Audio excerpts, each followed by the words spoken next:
Okay, thank you, Mr. Chairman, and I appreciate the opportunity to introduce this amendment. Espionage and cybercrime occur on a daily basis against the United States government, our critical infrastructures, and in our businesses.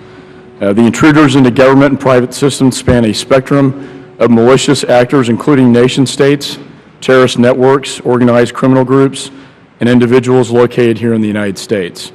The private sector, which owns most of our nation's critical infrastructures, commits considerable resources to ensuring that their computer networks are safe from outside attacks.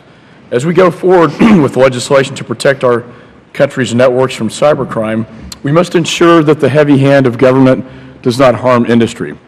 In fact, one of the recommendations of the Speaker's Cybersecurity Task Force, on which both you and I serve, Mr. Chairman, is that we should avoid imposing burdensome top-down regulations that will be costly to industry.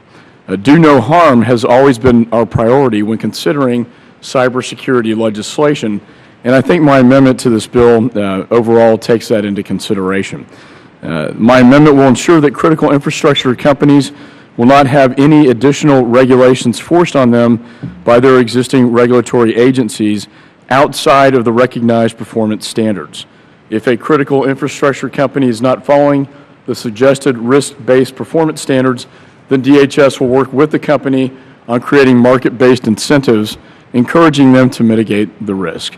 Thank you, Mr. Chairman, and with that I yield back. The gentleman yields back. Is there any further discussion on the amendment?